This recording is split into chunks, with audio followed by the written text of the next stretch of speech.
Well, thank you for sitting down with us today. How long have you been with the police department? This is my 8th going into my 9th year. Okay.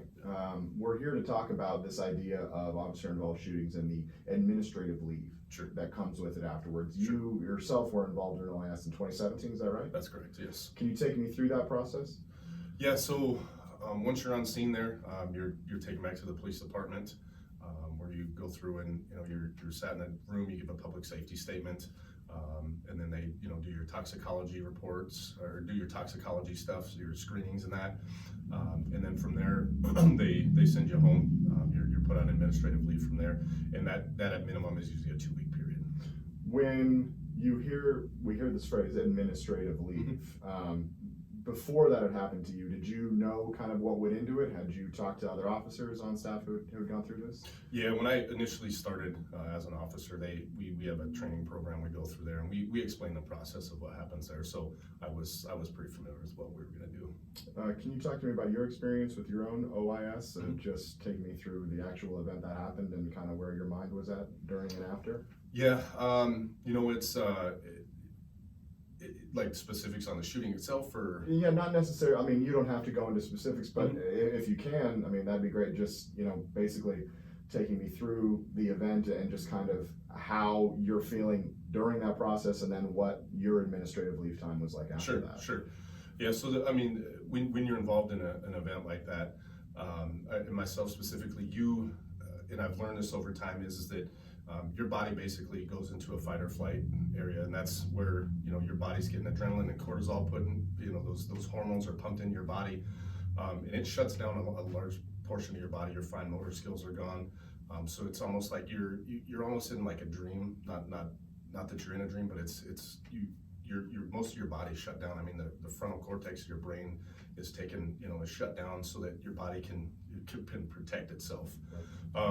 So you get to a point of where your training kicks in, your training takes over, and then once you get to the end of the event, you come off that training autopilot, so to speak, and it's like you take a deep breath, and then kind of not so much the fog clearing, but it kind of clears for you, and then you get back to the police department, and then you kind of just you're exhausted. Your body's just had a huge chemical dump inside of it. Your cortisol levels are spiked, and your body's still kind of figuring out, am I okay now? What's going on? And just, you got to take time, you got to breathe, get that oxygen flowing in your body again. Does it take time for your brain to catch up? It does, and it doesn't happen the first day. It takes 3 or 4 days minimum for your brain to catch up. You'll still, a week later, you can start remembering things that you didn't remember the next day. So it takes time for your body. I mean, when you're put in that fight or flight and you get that huge chemical dump in you, your body shuts down, your brain shuts off a portion of it. So having those memories and that stuff at that time, it's going to take time for your brain to recover that.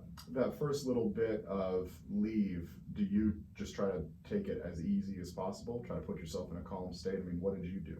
Yeah, so you try to go home, you try and relax, and you try and stay as normal as you can. But again, your body has the chemicals that are or the hormones that are going on in your body right now. It makes it really hard to do that. We here at the department, we do a critical incident debrief within the first week. We bring all of our officers back in. We sit down and we have it's a way to lessen the impact of what's going on in your life right now, what's going on in your body, the chemicals in your body, and just starts doing that. So you can lessen the effect of being a victim of a violent crime is what it boils down to. So our officers they're put into these stressful situations. Myself, when I went through it was a very stressful situation for me. So just being able to lessen that stress for our guys, so we don't see 6-8 months down the road symptoms of PTSD and that type of stuff. So we want to keep our guys as healthy as possible. And that's an interesting point, because we know this leave lasts at least 2 weeks. Correct. But it could last longer. It could. What are the reasons that maybe someone would be out for an extended period of time? I mean, Sure. Do you basically do that on a case-by-case basis where you trained professionals will look at an officer and say, I don't think they're ready yet? Sure. Yeah, everyone has to go through a psychological evaluation before they return to work. And every person's different. Everybody handles stress different. Each one of us has a normal body reaction to an abnormal event that we just went through. And the way that the chemicals work in your body, or these hormones that are in your body, everybody responds differently to that. So, sometimes our brains aren't ready to come back to where they are. It's that stress inside your brain is so intense that sometimes you can't come back from that stuff. So, over that first week, we do our critical incident debrief, and then we're very proactive in making sure that the mental health of our officers is tip-top shape. So we keep in contact with our guys, we give them resources. We've set up a peer-to-peer support group throughout the state of Montana that some of our officers here are affiliated with, so that we can offer those resources to our guys. And it's all about mental triage for these guys, and doing that. And not only them, but also their families. Their wives are affected, or their spouses are all affected by this. It's what they bring home, and the spouses have the secondary trauma that they deal with, and having to hear what happened.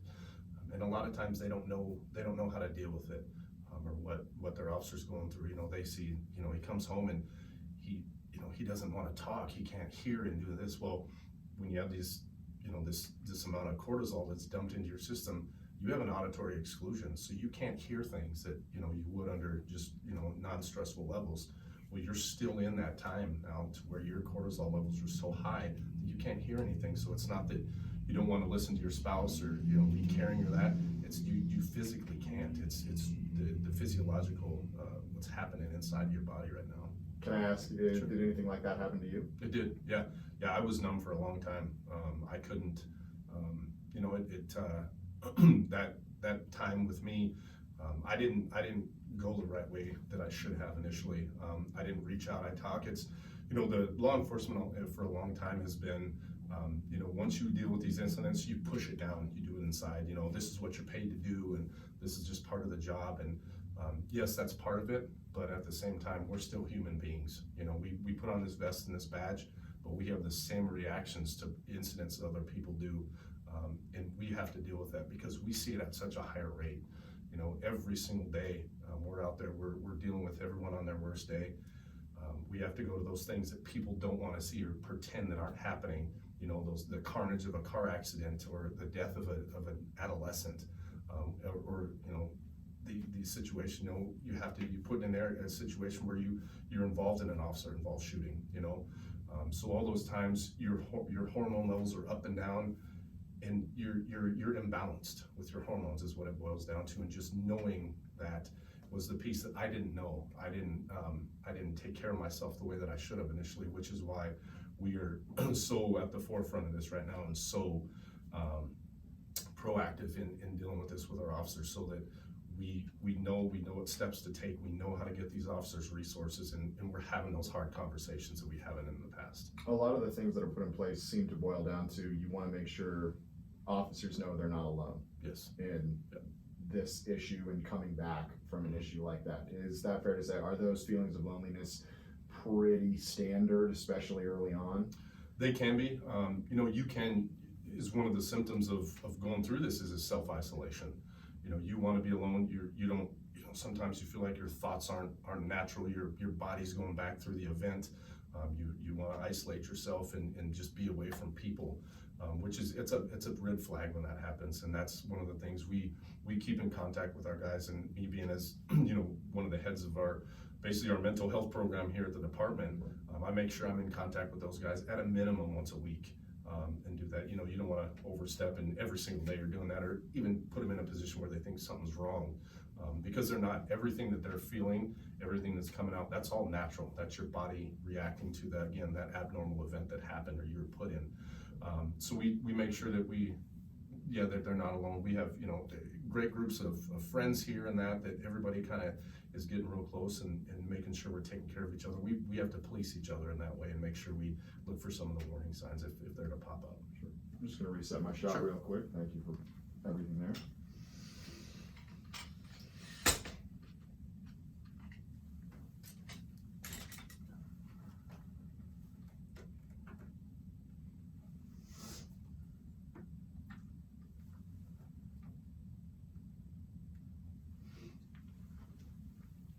Can you tell me how many professionals or people that officers will talk to on this administrative leave? Is there a certain, set number or set way of circumstances that, hurdles they have to clear before they're re-sent in? Sure. So they're going to do their psychological evaluation. They'll go through a psych eval with a department, a contracted counselor, therapist. So once they go through that, they're okayed. They're taken back out to the range where they have to requalify with their firearm. And then once if everything is okay, then and everything kind of works together, then they're allowed to come back. So, but it's that minimum of 2 weeks that they at least have to be out for. Do you have an estimate as to what the normal amount of time is? Is 2 weeks usually what it ends up being, or does it end up being a little longer? It's different from person to person. Myself, I was out for 3 weeks, and to be honest, it probably wasn't long enough. Some guys they feel like they're ready to come back after a week. So it just depends on, a lot of, how's your support system at home? How's your support system at work? There's so many factors that go into it. It's not a standard. I think 2 weeks, in my opinion, is a good way to kind of balance it out and kind of be able to check in with them after that 2 weeks and see if, you're okay after 2 weeks, or, you may need to take another week or two off. And there's nothing wrong with that. And that's the stigma that's been around for so long, is that, this guy's screwed up, he's messed up or whatnot. No, we deal with traumatic events every single day. And just, your body can't keep up with it. And eventually you're walking around just, hormonally imbalanced with constant high levels of cortisol in your body after all these stress-induced events. And, you want to balance yourself out, but we need to find what other endorphins, what other chemicals, your oxytocin and those chemicals to balance that back out. What was the thing that helped you the most? I think I have a brother that's in the military. That was good. Talking to my dad a lot. He was a police officer too. That was a big thing. And being around the guys. That's the biggest part of it, is being around the guys, and men and women here, of course, but just being around your family, your blue family. We're all in this together, and we know when there's, we can relate to each other because we all see the same stuff.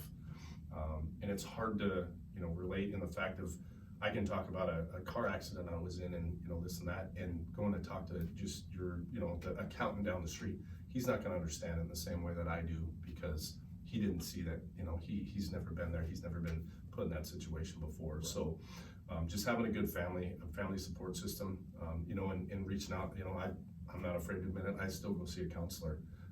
And that's just something I check in once a month, and keeping your body in check that way. And now having the education of knowing what's going on, so I can go on a call and, I can tell when I get, here comes that cortisol dump, here's my adrenaline, here's what I need to do to start working out of it. But the education has been big for me too. You talk about it even to now, Mm-hmm. That's going to affect you. So, this is obviously a piece of trauma that is going to stick with a person for probably their entire lives. Mm-hmm. And is that something that you try to get them to realize, that this is not just 2 weeks and you're back to normal? Yeah. That this is something that will probably change you in some way at least. Yeah, absolutely. And, you deal with it the first couple of weeks, and we educate them that it might be 6-8 months down the road. It might be a year down the road. Myself, it probably was close to 6-8 months, or even closer to a year, when reality, or that really started happening.